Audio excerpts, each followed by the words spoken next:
بسم اللہ الرحمن الرحیم، اللہ تبارک و تعالیٰ کے نام سے شروع جو بڑا مہربان اور نہایت رحم کرنے والا ہے۔ اللہ عز و جل کی بنائی ہوئی اس کائنات کے اندر بہت سارے ایسے بادشاہ آئے جنہوں نے اللہ تبارک و تعالیٰ کے نظام کو بدلنے کی کوشش کی اور اللہ تبارک و تعالیٰ کی ذات کو چھوڑ کر خود خدا بن بیٹھے اور خدائی کا جھوٹا دعویٰ کر بیٹھے۔ خدائی کا جھوٹا دعویٰ کرنے والے بادشاہوں میں سے ایک بادشاہ ایسا بھی تھا کہ جس کو اللہ تبارک و تعالیٰ نے پوری روئے زمین کی بادشاہت عطا فرمائی تھی۔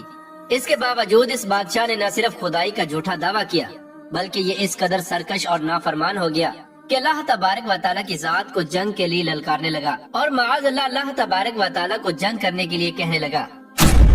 پیارے دوستو، آج کی اس ویڈیو میں ہم آپ کو بتائیں گے کہ اللہ تبارک و تعالیٰ کو جنگ کے لیے للکارنے والا بدبخت بادشاہ نمرود کون تھا، اور جب اس بدبخت بادشاہ نے اللہ تبارک و تعالیٰ کو جنگ کے لیے للکارا تو پھر اللہ تبارک و تعالیٰ نے کون سی حقیر مخلوق کے ذریعے اس کے ساتھ جنگ کی اور اس بدبخت بادشاہ کو ہلاک کر دیا اور پوری دنیا کے لیے عبرت کا نشان بنا دیا۔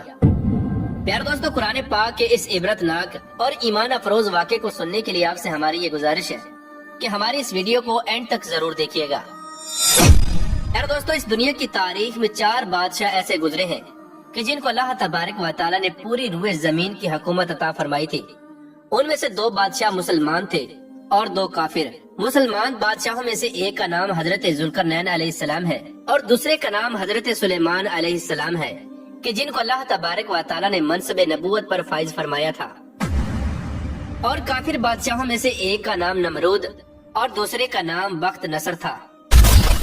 پیارے دوستو، خدائی کا جھوٹا دعویٰ کرنے والا بادشاہ نمرود شہر بابل کا حاکم تھا۔ اس بادشاہ کا نام نمرود بن کنعان بن قوس بن سام بن نو تھا۔ پیارے دوستو، روایات میں آتا ہے کہ اللہ تبارک و تعالیٰ نے نمرود کو پوری روئے زمین پر حکومت عطا فرمائی تھی اور اس بادشاہ نے پوری روئے زمین پر 400 سال تک حکومت کی۔ یہ ایک جابر اور ظالم بادشاہ تھا اور اس کے دور کے اندر بت پرستی عام تھی۔ لوگ اللہ تبارک و تعالیٰ کی وحدانیت کو چھوڑ کر بتوں کی پوجا کیا کرتے اور نمرود کو اپنا خدا مانتے اور اس کی عبادت کیا کرتے۔ اس نمرودی دور کے اندر بت پرستی اس قدر عام تھی کہ تمام نمرودیوں نے اپنے خداؤں کے طور پر بہت سارے بت بنائے ہوئے تھے جن کی وہ لوگ پوجا کیا کرتے تھے۔ اس کے ساتھ ساتھ نمرود خود کو بھی خدا کہلواتا اور لوگوں کو اپنی پوجا کرنے کا حکم دیتا۔ اس قوم کی ہدایت کے لیے اللہ تبارک و تعالیٰ نے اپنے پیارے پیغمبر حضرت ابراہیم علیہ السلام کو مبعوث فرمایا۔ کفر و شرک اور بت پرستی کے اس دور کے اندر حضرت ابراہیم علیہ السلام وہ واحد شخص تھے جو اللہ تبارک و تعالیٰ کی وحدانیت پر ایمان رکھتے تھے اور بتوں کی بجائے اللہ تبارک و تعالیٰ کی عبادت کیا کرتے تھے۔ حضرت ابراہیم علیہ السلام نے جب اس قوم کو اللہ تبارک و تعالیٰ کی ذات کو چھوڑ کر بتوں کی پوجا کرتے ہوئے دیکھا تو حضرت ابراہیم علیہ السلام نے اس قوم کو ہدایت کی طرف بلایا اور بتوں کی پوجا کرنے کی بجائے اللہ تبارک و تعالیٰ کی عبادت کرنے کا حکم دیا۔ حضرت ابراہیم علیہ السلام نے اپنی قوم سے فرمایا کہ اللہ تبارک و تعالیٰ کی ذات ایک ہے اور ہمیں اسی کی عبادت کرنی چاہیے، لیکن یہ نمرودی قوم اپنے کفر و شرک سے باز نہ آئی اور اسی طرح بتوں کی پوجا کرتی رہی۔ ایک دن حضرت ابراہیم علیہ السلام نے اس قوم کے جھوٹے خداؤں کو اس قوم کے سامنے جھوٹا ثابت کرنے کا ارادہ کیا اور حضرت ابراہیم علیہ السلام اس مقام پر تشریف لے گئے جہاں ان کے وہ تمام بت پڑے ہوئے تھے کہ جن کی یہ لوگ پوجا کیا کرتے تھے۔ حضرت ابراہیم علیہ السلام جب اس قوم کے بت خانے میں پہنچے تو وہاں ان کے تمام بڑے بت پڑے ہوئے تھے۔ حضرت ابراہیم علیہ السلام نے ان کے تمام بتوں کو توڑ دیا اور تمام بتوں کو توڑنے کا الزام ان کے بڑے بت پر لگا دیا۔ اس کے بعد جب تمام نمرودی اپنے بت خانے میں واپس آئے تو انہوں نے اپنے بتوں کو ٹوٹا ہوا دیکھا۔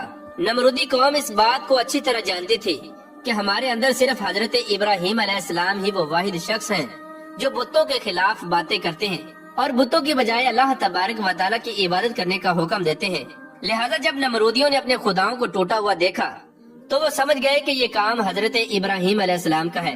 چنانچہ تمام نمرودیوں نے حضرت ابراہیم علیہ السلام سے بدلہ لینے کے لیے حضرت ابراہیم علیہ السلام کو قتل کرنے کا منصوبہ بنا لیا۔ چنانچہ تمام نمرودی نمرود کے دربار میں حاضر ہوئے اور نمرود کو سارا واقعہ سنایا اور نمرود سے حضرت ابراہیم علیہ السلام کو سزا دینے کا کہا۔ اس طرح نمرود نے جب یہ بات سنی تو وہ آگ بگولا ہو گیا اور اس نے ایک مقام پر آگ جلانے کا حکم دیا۔ نمرود نے یہ حکم جاری کیا کہ ایک وسیع میدان کے اندر آگ جلائی جائے اور اس کے اندر حضرت ابراہیم علیہ السلام کو ڈال دیا جائے۔ چنانچہ نمرود کے حکم کے مطابق ایسا ہی کیا گیا۔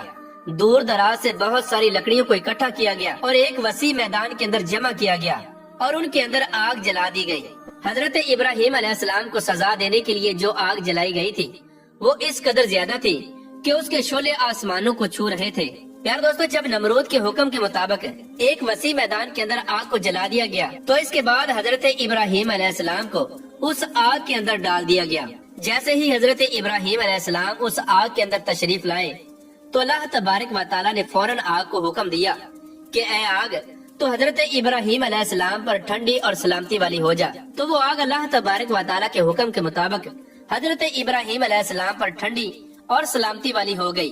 حضرت ابراہیم علیہ السلام ارشاد فرماتے ہیں کہ میں جتنے دن آگ میں رہا اتنے دن میں اللہ تبارک و تعالیٰ کے خاص فضل اور رحمت میں تھا، اور جو سکون اللہ تبارک و تعالیٰ کی طرف سے مجھے آگ کے اندر عطا کیا گیا وہ اس سے پہلے کبھی نہ تھا۔ پیارے دوستو، کچھ دنوں کے بعد حضرت ابراہیم علیہ السلام اس آگ سے زندہ باہر تشریف لے آئے۔ یہ منظر دیکھ کر تمام نمرودی حیران رہ گئے، لیکن اس کے باوجود نمرود اور نمرودی قوم اللہ تبارک و تعالیٰ کی وحدانیت پر ایمان نہ لائی اور اسی طرح اپنی بت پرستی کے اندر مبتلا رہی۔ لیکن اس کے باوجود حضرت ابراہیم علیہ السلام اپنے عہد سے پیچھے نہ ہٹے اور مسلسل اپنی قوم کو حق کی دعوت دیتے رہے۔ حضرت ابراہیم علیہ السلام نے نمرود کو بارہا دفعہ سمجھایا اور اپنے کفر و شرک سے باز آنے اور اللہ تبارک و تعالیٰ کی وحدانیت پر ایمان لانے کا کہا۔ حضرت ابراہیم علیہ السلام کی یہ بات سن کر نمرود اللہ تبارک و تعالیٰ کی وحدانیت کا انکار کرنے لگا اور حضرت ابراہیم علیہ السلام سے مناظرہ کرنے لگا، اور حضرت ابراہیم علیہ السلام کے سامنے نمرود نے خدائی کا دعویٰ کر دیا۔ نمرود نے حضرت ابراہیم علیہ السلام سے مناظرہ کرتے ہوئے یہ سوال کیا کہ تیرا رب کون ہے؟ تو حضرت ابراہیم علیہ السلام نے ارشاد فرمایا کہ میرا رب وہ ہے جو زندگی اور موت دیتا ہے۔ یہ بات سن کر نمرود مسکرانے لگا اور حضرت ابراہیم علیہ السلام سے کہنے لگا کہ یہ تو میں بھی کر سکتا ہوں۔ چنانچہ نمرود نے تکبر کے ساتھ 2 قیدیوں کو بلایا جن کو سزائے موت ہو چکی تھی۔ ان میں سے ایک کو نمرود نے قتل کر دیا اور دوسرے کو آزاد کر دیا، اور اس طرح نمرود تکبر کے ساتھ حضرت ابراہیم علیہ السلام سے کہنے لگا کہ دیکھو میں نے ایک کو زندگی دے دی اور ایک کو موت دے دی۔ اس طرح نمرود حضرت ابراہیم علیہ السلام کے سامنے اپنے آپ کو خدا کہنے لگا اور اپنی خدائی کی باطل دلیلیں پیش کرنے لگا۔ اس کے بعد نمرود پھر حضرت ابراہیم علیہ السلام سے پوچھنے لگا کہ حقیقی خدا تو میں ہوں، بتا تیرا خدا کون ہے؟ اس کے بعد حضرت ابراہیم علیہ السلام نے نمرود کو اس کی عقل کے مطابق جواب دیا کہ میرا رب وہ ہے جو سورج کو مشرق سے طلوع کرتا ہے اور مغرب میں غروب کرتا ہے۔ اگر تو سچا خدا ہے تو سورج کو مغرب سے طلوع کر کے دکھا۔ چنانچہ جب نمرود نے حضرت ابراہیم علیہ السلام کی یہ بات سنی تو اس کا رنگ اڑ گیا اور وہ لاجواب ہو گیا، اور اس طرح نمرود لاجواب ہو کر اپنی پوری قوم کے اندر ذلیل و رسوا ہو گیا۔ پیارے دوستو، اس کے بعد بھی کئی مرتبہ حضرت ابراہیم علیہ السلام نے نمرود کو اللہ تبارک و تعالیٰ کی وحدانیت کی طرف بلایا، لیکن نمرود اپنی سرکشی سے باز نہ آیا اور اسی طرح کفر و شرک کے اندر مبتلا رہا۔ چنانچہ حضرت ابراہیم علیہ السلام کے بار بار دعوت حق دینے سے نمرود تنگ آ گیا، اور بلا کر تنگ آ کر نمرود حضرت ابراہیم علیہ السلام سے کہنے لگا کہ اگر تیرا خدا سچا ہے تو اس کو بول کے اپنی فوج بھیجے اور میرے ساتھ جنگ کرے۔ چنانچہ جیسے ہی نمرود نے حضرت ابراہیم علیہ السلام کے سامنے یہ بکواس کی تو فوراً حضرت جبرائیل علیہ السلام حضرت ابراہیم علیہ السلام کی بارگاہ میں حاضر ہوئے اور حضرت ابراہیم علیہ السلام سے کہنے لگے کہ اللہ تبارک و تعالیٰ کا لشکر جنگ کے لیے تیار ہے۔ حضرت جبرائیل علیہ السلام کی یہ بات سن کر حضرت ابراہیم علیہ السلام نمرود سے یہ کہنے لگے کہ اللہ تبارک و تعالیٰ کا لشکر جنگ کے لیے تیار ہے۔ چنانچہ حضرت ابراہیم علیہ السلام کی یہ بات سن کر نمرود حضرت ابراہیم علیہ السلام سے کہنے لگا کہ مجھے 3 دن کی مہلت دی جائے تاکہ میں اپنی جنگ کی تیاری کر سکوں۔ چنانچہ نمرود کو 3 دن کی مہلت دے دی گئی۔ پیارے دوستو، چونکہ نمرود کی حکومت پوری دنیا پر تھی، ان 3 دنوں کے دوران نمرود نے پوری دنیا کے بڑے بڑے جنگجوؤں کو اکٹھا کیا اور بہت سارے ہتھیاروں کو جنگ کے لیے تیار کیا۔ اس طرح جب نمرود نے 3 دن کے اندر اندر اپنی تمام تیاری مکمل کر لی، اس کے بعد نمرود حضرت ابراہیم علیہ السلام کو تکبر کے ساتھ للکار کر کہنے لگا کہ ہماری فوج جنگ کے لیے تیار ہے، اپنے رب سے کہو کہ اپنی فوج کو بھیجے اور ہمارے ساتھ جنگ کرے۔ نمرود کی یہ بات سن کر حضرت ابراہیم علیہ السلام نے اللہ تبارک و تعالیٰ کی بارگاہ میں دعا کی تو اللہ تبارک و تعالیٰ نے مچھروں کی ایک فوج کو بھیجا۔ ان مچھروں کی تعداد اس قدر زیادہ تھی کہ وہ مچھر پورے آسمان پر پھیل گئے۔ اللہ تبارک و تعالیٰ نے ان مچھروں کو نمرودی فوج پر مسلط کر دیا۔ یہ مچھر اللہ تبارک و تعالیٰ کے حکم سے دیکھتے ہی دیکھتے نمرودی فوج کا گوشت کھا گئے اور ان کا خون پی گئے۔ اس وقت تمام نمرودی فوج کی ہڈیاں ہی ہڈیاں باقی رہ گئیں۔ چنانچہ اس دردناک منظر کو دیکھ کر نمرود اپنے محل کی طرف دوڑا اور اپنی بیوی کے کمرے کے اندر چھپ گیا۔ اسی دوران اللہ تبارک و تعالیٰ کے حکم سے ایک لنگڑا مچھر نمرود کے گھر میں داخل ہوا۔ نمرود نے جب اس مچھر کو دیکھا تو اپنی بیوی سے کہنے لگا کہ یہ ہے وہ مخلوق کہ جس نے ہماری فوج کو ہلاک کر دیا ہے۔ چنانچہ اسی گفتگو کے دوران وہ لنگڑا مچھر اللہ تبارک و تعالیٰ کے حکم سے نمرود کی ناک میں داخل ہو گیا اور وہ لنگڑا مچھر نمرود کے دماغ کو چاٹنے لگا۔ جب وہ مچھر نمرود کے دماغ کو چاٹتا تو اس سے نمرود کو اس قدر تکلیف ہوتی کہ نمرود اپنے سر کو دیواروں پر مارنے لگ جاتا۔ اس طرح اللہ تبارک و تعالیٰ کے حکم سے وہ لنگڑا مچھر نمرود کے دماغ میں کئی دنوں تک رہا۔ اس وقت نمرود نے اپنے محل کے اندر یہ حکم جاری کر دیا کہ جو بھی میرے محل کے اندر داخل ہو وہ پہلے نمرود کے سر پر جوتے مارے۔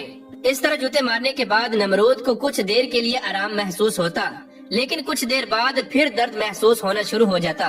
اس طرح اللہ تبارک و تعالیٰ نے نمرود کو ایک حقیر اور لنگڑے مچھر کے ذریعے سزا دی۔ نمرود اپنے سر کو سلاخوں کے ساتھ پیٹتا رہتا یہاں تک کہ اللہ تبارک و تعالیٰ نے اس کو دردناک موت عطا فرمائی اور یہ اپنے سر کو دیواروں پر مارتا مارتا ہلاک ہو گیا۔ وہ نمرود جو پوری دنیا پر حکومت کرنے والا بادشاہ تھا، اور وہ نمرود جو اللہ تبارک و تعالیٰ کو تکبر کے ساتھ جنگ کے لیے للکار رہا تھا، اس نمرود کو اللہ تبارک و تعالیٰ نے ایک حقیر اور لنگڑے مچھر کے ہاتھوں ہلاک کروایا اور پوری دنیا کے لیے عبرت کا نشان بنا کے رکھ دیا۔ بے شک اللہ تبارک و تعالیٰ ہر چیز پر قادر ہے۔